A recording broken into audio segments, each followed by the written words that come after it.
jërëjëf Adja Naata jërëjëf Amady ci wàllu technique bi mbokk yi ñu daal suñu jotaay ni ñu leen ko waxee sànq suñu gan yegsi na waxtu xaw nañoo xoj tuuti waaye ñu njort ni waxtaan wi dina am njariñ parce que dañuy waxtaanee loo xamante ni nii dafa tegu ci penc mi yitteel ñëpp ndax amul tey koo xamante ni nii xëy na da nga doxi soxla te doo joteeg jël woto moo xam nga yor sa woto bopp moo xam ngay jël transport en commun mu di nag loo xamante ni bu ñu sañoon lépp ngëneel lay doon waaye ngant bari na ci trop. ni ko bàkk bi waxee Cheikh Oumar Gaye directeur transport routier la ñu waroon a dalal waaye sotti ceeg def ci la ndax bras droit bras gauche am moo fi teew Modou Kane Diaw ñu koy gërëm ci disponibilité bi ndax Cheikh Oumar dafa am ngànt loo xam ne nii mënul woon a teew luy arrivé la waaye nag ñëw nga pour bokk ak ñun waxtaan bi Modou Kane maa ngi lay dalal yow yaay directeur adjoint transport routier bismillah. jërëjëf Abdoulaye maa ngi lay gërëm ci invitation bi. D'ailleurs wax nga ko sama directeur dafa empêché moo tax ma ñëw parce que bi ma wooyee 4 heures la ma woo ne ma da nga dem ci émission bi donc du lu ma préparé woon mais émission bi je pense que c'est la deuxième fois ma koy def parce que defoon naa émission fii ak Modou Diouf ci taxi yi donc émission bu ma neex la bu may déglu souvent parce que dañ ciy jokkoo chaque fois donc di wax ne aussi ñu gërëm leen ci opportunité bi ngeen ñu jox pour ñu wax ci mbiru transport parce que dafa soxal Sénégal yëpp donc transport dafa nekk loo xam ne nii effectivement mooy jokkale nit ñi ak seen i activité sans transport benn dëkk du dox agriculture du dox activités yi industrielles du dox dara du dox donc loolu moo tax transport am solo lool ci économie dëkk te li muy contribuer ci PIB bi ku ne xam na ko soo ko booleeg TIC mi ngi contribuer plus de 12% dans la création de richesse donc secteur bu am solo la te donc transport bu doxee mën naa ne lépp dox na soo amee dysfonctionnement nag nga gis problème mu sécurité routière yeeg ak yu mel noonu. day am loolu moo tax effectivement sunu mission principale mooy naka la ñuy améliorer transport ba nit ñi mën ci jot ci coût boo xam ne accessible avec tout le confort qui sied ak la sécurité donc ci loolu effectivement président je pense que ci fin d'année bi posé nañ ko ci question am na lu mu ci leeral mais ñun dinañ jéem a xuus ci détails yi pour wax réforme yi ñuy apporter secteur bi pour que lépp jaar yoon incha allah. dinañ jukki ci wàllu permis bi dinañ jukki ci réforme yi nga xam ne moo mën a tax nit ñi am ak dal xam nga bu njëkk. bu nit daan tukki dañ ko naan boo yeggee yëglul. bokkoon na ci maye njekk. dem tukki yegg yëglu ne egg naa ci jàmm. tey xëy na amul kuy jóg. di dem te ñaanoo yàlla naa raw ci tukki bi parce que accident yi bari na te nit ñi pour wattu ko sax léegi problème la ndax. mën ngaa bañ a def ñu def dal sa kaw. bi fi mujjee mooy li xewoon fajar teel nga xam ne amul embouteillage amul circulation amul sax lu ñu mën a ne lëndëm na ndax fa mu xewee peut-être du lëndëm. donc circonstances yi bari na yoo xam ne dañ koy faral di tudd ci accident. mais am na yoo xam ne yu kenn mënatul expliquer la ci lu dul tayeef xëy na nit du tay sax mbëkk mais ci ba ab ñàkk a ànd ak sago nit ñi. luy pexe tey pour nit ñi mën a jëfandikoo transport dem ci jàmm dikk ak jàmm. waaw transport moom pour nga jëfandikoo ci jàmm dem ci jàmm ñëw ci jàmm mooy nga am tali yu wóor am oto yu wóor am ñuy dawal ñoo xam ne apte nañ compétent nañ ñi koy utiliser aussi compétent pour que mën a dem ci jàmm ñëw ci jàmm bu ñuy wax compétence nag type chauffeur du am permis rek comportement la parce que en fait ki nga xam ne dafa sonn di dawal il n'est pas compétent warul dawal ki nga xam ne dafa mën di dawal warul dawal ki nga xam ne dafa gëmmentu dawal warul dawal ki nga xam ne respecté wul code de la route comme ne respecté wul charte yi nga xam ne mooy charte sécurité te booy jël oto effectivement da nga war a xool oto bi xam am na papier yëpp est-ce que oto bi am na li mu war parce que am na ay vérification d'usage war a def ci oto bi ñëw nag ci tali bi nga xam ne moo lay recevoir moom moo lay wax. Modou Kane Diaw. point yi nga jukki bugg naa ñu taxaw ci benn par benn. ñu xool lan la ci loi wax wala boog est-ce que pexe am na ci en l'état actuel de la réglementation bu ma jukkee bu njëkk bi nga ne nit ki warul sonn di dawal léegi est-ce que am na lu ñu fi teg loo xam ne ni mooy nattal nit ki ci wàllu dawalam bu dee conducteur professionnel la koo xam ne transport en commun la yor. charte bu ñu teg ci ne waroo dawal nangam enchaîné est-ce que loolu am na. loolu c'est vrai que. jëlal ci ku mel ni kuy daw Dakar Ziguinchor. mun naa ne xaw na manqué tuuti parce que dañu war a réglementer le temps de travail et le temps de conduite parce que dëkk yu bari dañ ko réglementer ne chauffeur bu dawalee ñaata waxtu dafa war a noppalu soo ko jëlaat volant bi parce que soo sonnee mun nga indi accident mën nga nelaw te loolu day indi accident donc moo tax ci réforme yu bees yi di nga gis ne dugal nañ ci nu ñuy réglementer le temps de travail et le temps de conduite ça c'est fondamental ça loolu ci charte liggéey ci la bokk parce que en fait il faut organiser le travail kooku dafa am loo xam ne ni ay charte la yu ñu teg adduna bi yëpp di ko teg di wax ne nit ki li mu war a liggéey ci waxtu li mu war a daw ci waxtu soog a nelaw soo gisee suñu autoroute yu bees yi ñu ngi ciy def ay aires de repos soo demee ba Bambey par exemple Ila Touba da nga gis benn aire de repos bu ñu aménagé foofu loolu mooy wane ne boo dawalee ba àgg foofu war nga mën a taxaw noppalu soulagé wu soo ko jëlaat tali bi donc yooyu effectivement ay accompagnement yoo xam ne dañ koy war a def en plus du code de la route parce que quoi qu'on dise dañuy wax daw ndànk dal ndànk ñun autoroute am na ñoo xam ne dëkk yoo xam ne ay 130 la 140 même demandé woon nañu ñu yokk ko ñu ne leen du ñu yokk vitesse bi dañ koy limiter à 110 parce que la vitesse tue bien vrai que sur autoroute séparé nañ sens de circulation amatul choc frontal doo dajee donc mais limiter leen vitesse yi respecter leen donc charte yi nga xam ne nooy dépassé yan précaution nga war a jël booy dajeeg oto parce que des fois utilisation lumière yi dana éblouir nit ba du gis yooyu yëpp code de la route daf ci wax donc code de la route daal soo ko jàngee comme ni mu waree formation soo ko appliqué je pense que jàmm nañu yooyu parce que ay charte la yoo xam ne moom la ñuy jëfandikoo tali bi ku nekk su jëlee li nga moom bàyyee sa morom li mu moom jàmm na ñooy mais loolu nag dafa laaj ay sensibilisation dafa laaj ay communication parce que ñëpp yemuñu day laaj ay fàttali parce que des fois nit ñi fàtte il faut la nga leen di fàttali loolu moo tax effectivement ñun dañu tëgg lu ñuy wax stratégie nationale de sécurité routière xam nañ ne affaire accident du ñun kese du ministère des transports kese il faut une approche systémique parce que ki nga xam ne nii day defar tali bi ci la bokk kii joxe permis ci la bokk kii joxe visite technique ci la bokk mais également kii éduqué ci la bokk ki nga xam ne mooy jàngale pour avoir le permis la formation post permis ci la bokk donc hôpital yi nga xam ne nii su accident amee mënul ñàkk parce que ñooñu aussi da ngay xam ne 1,3 million morts dans le monde d'après l'OMS te du Sénégal rek adduna bi yëpp ci jóg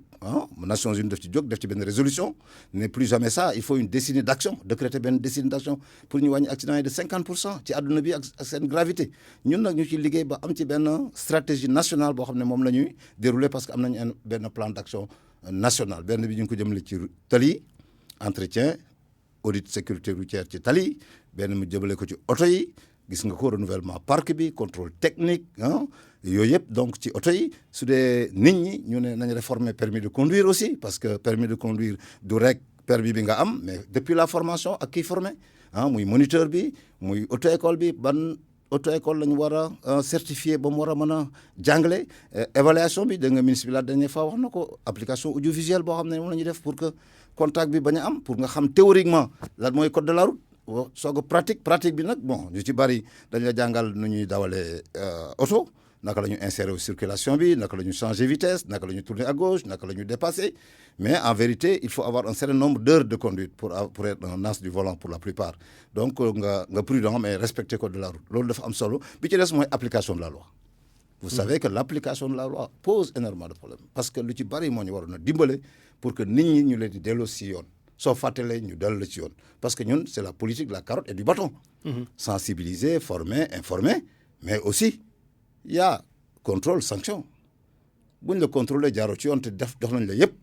dañ la war a jàllale ci yoon donc l'application de la loi d'ailleurs loolu moo tax ñun ñu créé woon ay brigades mixtes de sécurité routière yoo xam ne dañuy ànd ak police ak gendarmerie pour mutualiser suñu effort bi ci des aussi suñu projet Cap Karam bi gis nga ko équipé nañ police ak gendarmerie de moyens de contrôle modernes boo xam ne nii effectivement bu ñu ko couplé ak permis à point je pense que les gens vont changer de comportement fondamentalement li ci des mooy secourisme ak hôpitaux yi deuxième bi nga xam ne tudd nga ko ñu jóge parce que da nga bëgg a xool rek ndax li fi nekk ci réglementation mat na wala matul boo jëlee deuxième bi nga tudd yaa ko tuddal sa bopp koo xam ne nii jëfandikoo na dara moo xam lu mu naan la wala lu mu tux ba tàggalikoo ak sagoom ndax wax naa fi ni yenn accident yi day mel ni ñu koy def ànduñu ak seen sago est-ce que ci tali bi am na loo xam ne ni ci réglementation à l'état actuel des choses mën naa permettre ñu xool nit xam ni dafa màndi ñu wax ji dafa màndi ñu taxawloo ko otoom est-ce que tey loolu am na waaw am na ci code de la route c'est que fu ñu àggul woon mooy déterminer benn taux boo xam ne boo fa eggee dañu war a réprimer mais ci code de la route bees bi ñu tëgg nii wax nañ taux d'alcoolémie dans le sang bi nga xam ne nii boo ko weesoo c'est un délit donc kooku fixé nañ ko. joxe nañ aussi te ay moyens danañu fex alkaati mën koo natt. voilà wax dëgg ay moyens muy les alcotests et les éthylomètres mooy ay appareils yi nga xam ne ni bii da nga koy wal moo jox la taux bi bii électronique la aussi mën na la ko jox rapidement soo ko contesté mën nañ la nga dem droit de recours mais déjà prévention wane na ne ki nga xam ne moo nekk ci télé bi di contrôler mun na contrôler pour vraiment prévenir accident bi war a ñëw pour quelqu'un bu mandi donc ñu ngi ciy liggéey bu baax a baax ak police ak gendarmerie su ngeen ko seetloo président jox na ay moyens de contrôle. jox na ay moyens de contrôle police ak gendarmerie ñu ngi légiférer et que effectivement si des na tuuti service météorologique dina mën a caler matériels yooyu ba ñu koy appliquer chauffeur si ba pour ëllëg ku ci mandi ñu mën la jàpp muy mandi ci alcool muy mandi ci les médicaments psychotropes yi nga xam ne nii wala tox yamba ak yooyu yëpp daañu ko mën a détecter pour mën la sanctionner carrément donc vraiment code de la route bële prévoir na ko mais bii daf ko gën a dolli joxe nag ay moyens de mesure. Modou dama bëggoon ñu wax ci ñaar yoo xam ne responsabilité état la. ci yéen. muy benn ci li nga xam ne ni moom la ñuy def pour nit ñi xam code de la route nu ñu koy jëfandikoo maanaam signalisation ay tracé ay ligne stop ay def ay panneaux sens interdit kii fii la war a jaar kii fee la war a jaar. ak it sax matérialisation bi dafa mel ni dëkk bi fii sens de circulation pratiquement amu fi xoolal nu ñuy rombee ci rond point daanaka buuxante la ku mën sa morom ku gën a dàq accélérer rek yaay dem est-ce que loolu mën naa continuer. oui mais ñàkk a xamadi dafa nit ñi dañu xamul parce que ku ne xamoon na ci rond point dafa amoon lu ñuy wax la priorité à droite bu nga naan ak si rond point taxaw xaar ki jóge sa droite mu jàll nga soog a jàll mais xam nga sécurité routière nit ñi dañuy gëstu. dañu dem ba trouver ne la priorité à l'anneau mooy débiter plus de trafic que la priorité à droite 2002 ñu changé code de la route bi soo demee ci décret d'application 2004 bi wax nañ la maintenant c'est la priorité à l'anneau au niveau des gens giratoires mooy lan mooy ki la njëkk ci terre-plein central bi mooy jàll nga soog a jàll donc ça débite plus de trafic nit ñi ko xamul nag ils viennent bloquer le rond-point te il faut plus de sensibilisation plus de formation pour que nit ñi xam lan mooy priorité à l'anneau ou priorité à gauche waxtuñ priorité à droite loolu dindi nañ ko ci suñu code de la route c'est la priorité à l'anneau qui débite plus de trafic boo fa excès bu ko ñëpp xamoon boo accès kenn du taxaw parce que dès que ku la njëkk moo lay jëkk jàll first in first out. te rond point dafa am nañ koy utiliser ki nga xam ne il fait un quart de tour. maanaam rond point bu ñu fi nekkee ki nekk ci biir rond point bi. waaw yow miy dugg moom ngay bàyyi mu jàll ba noppi. justement ki nga xam ne nag dafa def quart de tour bokkul ak kii def demi tour kii def tour complet. dafa am positionnement bu ñu war a positionné wu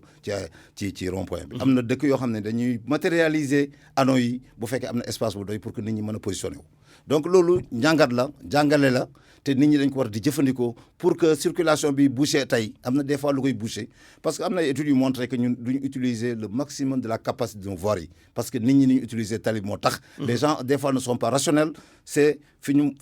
am habitude di jaar fa la ñuy jaar. ce qui fait que c'est congestionné des fois yenn tali kenn du fa jaar soo gisee taximan yi fu nekk ñu mën fa gaaw c'est parce que dañu xam réseau bi xam ne pour une origine une destination am na plusieurs itinéraires et il faut avoir toute l'information pour pouvoir utiliser un réseau mais ci VDN bi laa tax ma jaar fa lay jaar ci autoroute bi laa tax ma jaar fa lay jaar donc yooyu c'est l'espace vécu et le temps vécu et ça bloque donc nit ñi dañoo laaj éducation ak sensibilisation pour ñu mën a utiliser parce que la route mën nañ ko étendre indéfiniment c'est pas possible c'est des comportements c'est management de la demande c'est une orientation de la demande ak ñu ngi liggéey ci ay transports publics pour promouvoir les transports publics pour que suba suñu nee gars yi bàyyi leen seen oto yi seen kër ngeen jël BRT bi wala ngeen jël TER bi nga mën ko fa bàyyi parce que boo xoolee le coût bi ngay sentir parce que un automobiliste la lay sentir day wax ne man daal li may jënd ci carburant temps la mais c'est pas ça da ngay user ay pneus da ngay user ay pièces de rechange loolu yëpp c'est des coûts yoo xam ne yow doo ko sentir généralement mais bu ñu la ko expliqué woon da nga dem jël BRT bi dem liggéeyi ñëw parce que amuloo lu may domicile travail domicile. Pourquoi utiliser la voiture maintenant les week-ends yi nga xam ne tu peux faire des courses avoir une chaîne d'activité dem ci hôpitaux yi dem ci école xale yi vérifier ban nga jël sa oto dox mais vraiment su fekkee liggéey la rek suñu lay yóbbu ci fi ngay liggéeyee jarul ngay jël sa oto tu as des problèmes d'espace pour stationner soo xoolee 50 oto benn nit moo ci nekk bu nekk soo ko jëlee mën ko transférer si benn bus mën na libérer espace bu bari su boobaa circulation bi ak environnement bi yëpp. mais Modou xam nga aussi li tax nit ñi transport en commun yi sawaruñu ci. parce que aussi dëkk yi ñu gis nit ñi préféré transport en commun dafa fekk mu di matériel roulant boo xam ne mucc na ayib. wax dëgg fa yàlla am na noo xamante ne nii. bëgg nga koo dem liggéey. bu la ko mayee doo bëgg a dugg ci kaar yi ni ñu mel. wax dëgg fi nañ waxante dëgg parce que loolu moo fi nekk bu fekkoon ni moyen de transport yi mucc na ayib comme nu mu mucc ayib ci yenn dëkk yi nga xam ne da ngay solu civilisé ñëw toog doo taq doo ci tilim nit ñi dañuy transport en commun mais transport yi ni mu mel fii buuxante beeg rëbëjoo bi xëccoo place bi loolu am na noo xamante ni boo ko bëggalee sa bopp mais doo ci dem bu la ko yàlla mayee loolu aussi def naa moo jiitu deuxième bi ma bëgg rek nga wax ci parce que responsabilité état la aussi bu ma jëlee exemple bu terre à terre mais c'est pas banal du tout centre ville de Dakar xanaa dañu yaakaar ni gan du fi ñëw parce que pour signaler fan la sens de circulation mbedd yi amul tableau amul panneau amul dara da ngay yërlu fu oto yi féete nga dem fa léegi boo nekkee gan doo xam sax rue yi nu mu mais loolu quand même responsabilité loolu moom d'accord naa ci yow parce que Dakar gën ñu am plan de circulation yàgg na plan de circulation bu orienté circulation ay signalisation verticale et horizontale parce que xam nga un réseau c'est une origine plusieurs destinations ou des origines plusieurs destinations avec des arcs war a orienter réseau bi ñi nekk en sens unique ñi nekk en double sens fii nekk ay zone piétonne ainsi de suite defoon nañ fi plan de circulation mais doxul woon intégralement parce que ci lañ defee woon tu vois Blaise Diagne bi pour affecter les transports publics sur voie déjà voie réservée depuis yàgg na ñun on était presque en avance mais doxul woon aujourd'hui li ci bari ay plan de déviation de chantier moo fi nekk il faut un plan intégré loolu d'accord naa ci ak yow je pense que gouvernement mu ngi ciy liggéey pour prendre en charge cette question de circulation parce que c'est fondamental am na ay temps gis nga la ville de Dakar defoon na fa ay feux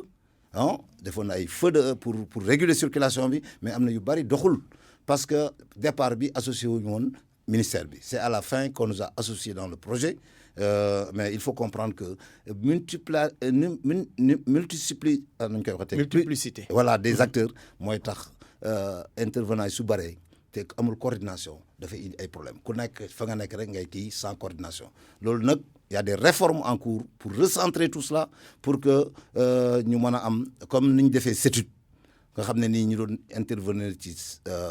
transport urbain dafa bëri woon ñu créer une autorité organisatrice ou collectivités locales yi ñu ngi fa ñëpp a nga fa transporteurs yaa ngi fi administration yaa ngi fi mu nekk une structure faîtière buy wax ci turu ñooñu ñëpp parce que loolu dafa am solo buñ bëggee vraiment di dóorandoo di xàccandoo di dóorandoo. Modou Kane Diaw directeur adjoint des transports routiers bu ministère des transports et des infrastructures moo fi ne réforme yooyu nga tudd léegi bi ci jiitu te ñu koy mettre en application wala boog ñu koy dérouler depuis lors mu ngi jëm ci permis yi. oui permis numérisé yi. noonu lañ ko tuddee sax. defe naa pour renouveler ko changer permis këyit papier rose bi ni ñu ko tuddee woon. dugal permis bi dañu ko dugal nag ci dispositif boo xam ne dañu ne pour renforcer sécurité routière alors maa ngi en ligne ak Forum Civil parce que ñoom aussi mool nañu ci luy sécurité routière yoo xamante ni jébal nañu ko askan wi ci wax Birahim Seck est-ce que yaa ngi fi.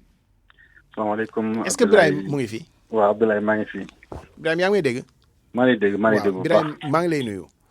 maa ngi lay fay Birahim ma fàttali ne suñu waxtaan Modou Kane Diaw la ñu ko seexal directeur adjoint des transports routiers alors li tax ma sàkku sa teewaay ci jotaay bi mooy Forum Civil quand même alerté woon ngeen ci ni accident yi bari na war nañ ci wut pexe mais aussi dispositif yi nga xam ne réforme la bu ñu indi mu jëm ci permis yi ñu bëgg koo dugal ci dispositif sécurité routière maanaam permis yi bu ñu ko changé am na lu mu mën a def pour ñu am sécurité ci wàllu tali bi lan moo ciy jiitu lu ci seen xalaat loo ñu mën a yokkal ci waxtaan bi bismillah. waaw jërëjëf Abdoulaye maa ngi lay gërëm di la sant ci dugal bi mu dugal di nuyu également Modou Kane Diaw vraiment c'est un grand technicien te c'est heureux d'ailleurs nga am ko ci sa plateau foofu parce que li muy wax leer na te ci technique la ko teg ñun boo gisee souvent ñuy wax ci wàllu sécurité routière d'ailleurs le 11 novembre bi passé tëggoon nañ ay recommandations du toll ci ñaar fukki recommandations comme tous les Sénégalais yoo xam ne dinañ participer seen defaru réew jébal ko ministre bi nga xam ne moo en charge des transports terrestres pour ne ko ñun kat yaakaar nañ ne kat ponk yi boo ci sukkandikoo biñ ne lépp dina dañ mais am na si loo xam ne dina wàññeeku ci wàllu accident yi ci li suñu yaakaar sànq juñ leen ko day seen waxtaan bi ko Modou Kane di wax ci wàllu responsabilité yi nga situé ñaar responsabilité benn responsabilité jëm ci état mooy lépp loo xam ne signalisation la lépp loo xam ne tëli la lépp loo xam ne ay alcotest la et cetera beneen responsabilité également jëm ci chauffeur si ci wàllu comportement ci wàllu entre guillemets li ñuy wax indiscipline mais daf ci am benn responsabilité boo xam ne damay gis rarement du ma gis nit ñi di ko wax wax dëgg yàlla mi ngi jëm ci wàllu responsabilité les propriétaires véhicules yi parce que sànq Modou Kane junj na ko bi muy wax wàllu temps de travail ak temps de conduite je pense que loolu code du travail daf ko réglementé les réglementations sociales dañ ko réglementé les contrats de travail également dañ ko réglementé man sama jaaxle mooy kañ la chauffeur si de façon globale di am contrat de travail par rapport ak seen propriétaire ndax loolu bokk ci loo xam ne bu ñu ko defee ndax oto boo xam ne ñaari chauffeur la war am mu am benn chauffeur koo xam ne day dawal tey ba 23h mu war a yeewaat encore 6h du matin bëgg a dawalaat bokk yaakaar naa ne boo ko utaloon tamit fukki heure de repos tamit du am benn njëriñ du am benn solo donc jàpp naa ne également responsabilité propriétaire également war nañ ko toujours di sóoraale pour que transporteur seen bopp chauffeur seen bopp am ay contrat en bonne et due forme beneen bi mooy wàllu permis sànq ci biir waxtaanu Modou Kane junj na ko parce que nee na code de la route bi fi nekkoon effectivement pour 62 moo fi nekkoon mu junj léegi code 2002 bi mooy le code 2002-30 du 24 décembre 2002 su mu juumul code boobu laa xam moo fi nekk code de la route su mu juumul peut-être ñoom am na beneen code mais code bi laa xam moo fi nekk code de la route avec son décret d'application bu 2004 bi wax na ko sànq. Modou boobu moo fi nekk ba léegi wala. am na modification rek xam naa ne peut-être que bon modification yi peut-être am na ay décret yu modifié ay articles ci code boobu. boobu moo fi nekk. am na décret yu ñu am na non waxuma décret. loi laa wax loi. loi 2002-30 moo fi nekk. exactement voilà moom mooy changé code 62 bi. merci décret d'application génn 2004. waaye loolu ba léegi d'accord nañ ci loolu laa wax dama ne. loi 62 moo fi nekkoon. loi 2002-30 du 24 décembre 2002 uutu ko. c'est ça. alors ñu jëm ci benn affaire ci wàllu permis wax naa ko démb ne permis yi nga xam ne defar nañ ko mu tudd permis numérisé. amul base légale. ci firnde mooy suñu constitution dafa ne. dafa am lu ñuy wax domaine de la loi. am lu ñuy wax domaine de règlement. domaine de la loi article 67. bu constitution moom moo ko tëgg. mooy lépp loo xam ne jëm na ci statut nit ki lépp loo xam ne jëm na ci état de la personne lépp loo xam ne jëm na ci capacité de la personne lépp loo xam ne jëm na ci nationalité de la personne lépp lu koy jëmmal ak bépp papier bu koy jëmmal loi moo ko war a tëral ci firnde xam nga information yi nekk dañ koy wax l'état de la personne information yi nekk ci carte d'identité pratiquement moo nekk ci permis de conduire loolu la ñuy wax état de la personne wàllu carte d'identité yi xam nga am na ironie du sort d'ailleurs 62 code de la route 62 également moo njëkkoon institué carte d'identité yi ñuy wax basang 62 loi 62-14 du 20 février 1962 moo ko institué woon gis nga loi boobu pour dindi ko il a fallu également une autre loi en 2005 moom moo indi woon les cartes d'identité numérisées mooy la loi 2005-28 du 8 septembre 2005 ku nekkoon premier ministre le président Macky Sall moo nekkoon premier ministre président Abdoulaye Wade nekkoon président de la République bi ñu bëggee dindi également permis numérisé yi pour teg également permis biométrique yi dañoo indi la loi 2016-9 du 4 mars 2016 instituant la carte nationale d'identité biométrique par régime des formes bu fekkente ne dañoo bëgg a génne permis rose fi nekk te loi 62 tëggoon ko loi 2002 tëgg ko soo bëggee indi loi carte d'identité permis numérique loi moo koy dindi man depuis presque une semaine maa ngi laaj ban loi waxuma décret de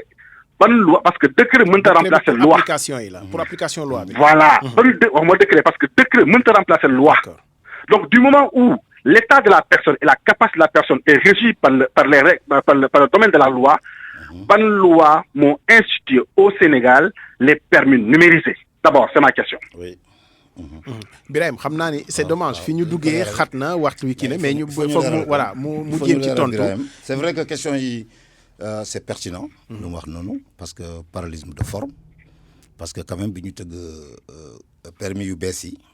xam nga Sénégal dafa signé li ñuy wax la convention de Vienne de 68. kooku moo institué affaire permis de conduire ak circulation routière ci lañ tëggee code de la route yu bari ci pays yu bari ñu bokk donc ci convention de Vienne ñu am un permis à 3 volets ñu tëgg suñu code de la route en 62 mais il faut comprendre que loi yi nga xam ne nii moom lay wax portant code de la route waxuma décret d'application loi bi infraction yi lay wax par exemple soo jëlee 62 ba 2002 day wax nul ne peut conduire un véhicule s'il n'est pas titulaire d'un permis de conduire après les modalités et les catégories de permis ont été décrites ci décret ba ñu ne donc permis moo am ci décret ba d'application bi nii nga koy amee ni nga koy passé kii moo la koy passé ainsi de suite donc loolu décret la bi ñu ñëwee ci projet bu bees bii ñu ne kon nañ modifier décret boobu parce que boo demee ci Birahim boo demee ci annexe M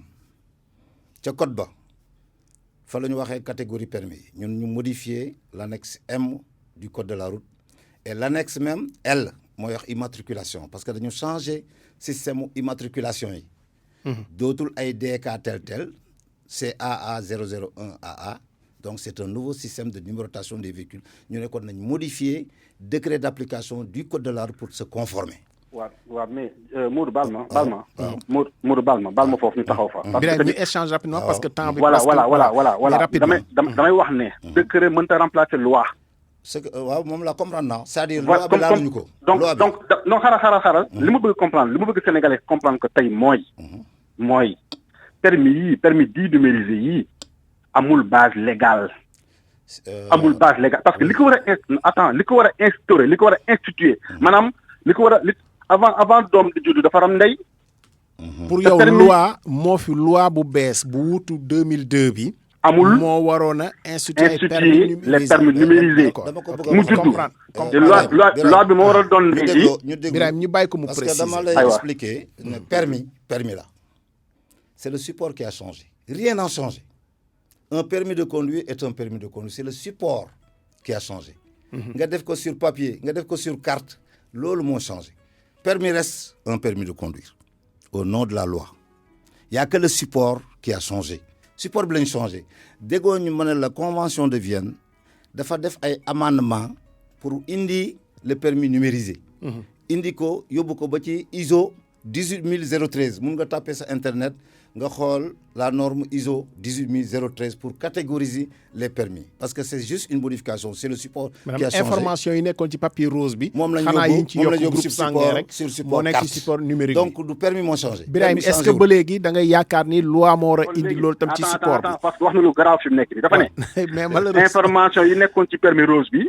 nañ transporter ci permis dénumérisé yi. yokk nañu ci quand même xaaral tuuti rek lan moo war a tax tey permis rose yi war a ñàkk valable tey. amul lu ko dindi. non waxuñu validité parce que ba léegi wax moo validité. non attends parce que attends Modou parce que sénégalais yëpp seen communication dañ leen ne permis yi ku remplacé wul ba 31 décembre sa permis baaxul loolu du yoon. waaw léegi nag damay expliquer parce que mën na nekk peut-être li nga wax ma leeral. su ma leeralee rek je pense que dañ déggoo. parce que dañu jël partenariat public privé mu war a investir 9 milliards 600 millions.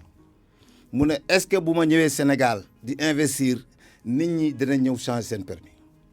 il fallait ñu légiférer pour que nit ñi mun a changer seen permis nu ñu légiférer